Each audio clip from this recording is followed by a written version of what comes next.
섬마을 여교사 성폭행 사건. 피의자, 이 마을 주민 40대 남자 1명, 30대 남자 2명입니다. 이 모두 3명이 조금 전에 경찰에서 검찰로 송치 보내졌습니다.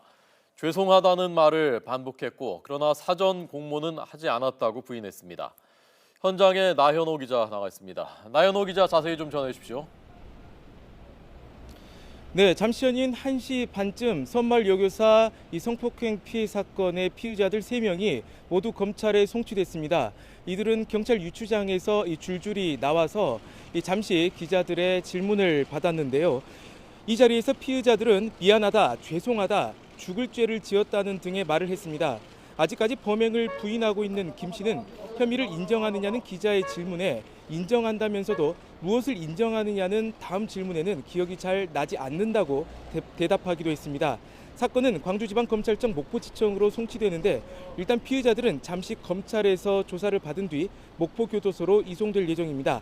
질의응답을 마친 피의자들은 호송차에 차례로 올라탄 다음 경찰서를 빠져나갔는데요. 그동안 경찰은 이번 사건에서 피해자를 보호하고 2차 피해를 막기 위해 인터뷰에 응하지 않다가 오늘 처음으로 공식 인터뷰를 했습니다. 이 과정에서 경찰이 지난달 27일에 피의자들에 대해 신청한 체포영장을 검찰이 기각한 점도 확인됐습니다. 도주 우려와 증거인멸 우려가 없고 임의 수사로도 가능하다는 이유에서였는데요. 이 때문에 검찰이 초기 수사 과정에서 너무 안이하게 대응하지 않았느냐는 의혹도 일고 있습니다. 경찰이 피의자들 3명에게 적용한 혐의는 성폭력범죄 특례법상 강간치상입니다. 지난 4일 구속영장이 발부될 당시만 해도 준강간이나 유사강간 혐의가 적용됐는데요. 피해 여성이 외상 후 스트레스 장애 진단을 받았고 피의자들의 주거침입이나 공모 정황까지 확인됐기 때문입니다.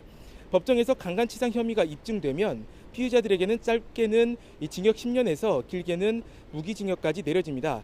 경찰은 최종 수사 결과에서 피의자들 사이에 순차적이고 암묵적인 의사의 결합이 이루어진 점이 인정된다고 밝히기도 했습니다. 네. 그 9년 전에 성폭행 전과가 있었다는 그 한 사람 김모 씨는 계속 지금도 부인하고 있다고요? 예, 그렇습니다. 지금까지 계속해서 혐의를 부인하고 있는 것은 38살 김모 씨입니다. 같은 섬마을 주민인데요. 그리고 이 해당 학교 학부모이기도 합니다.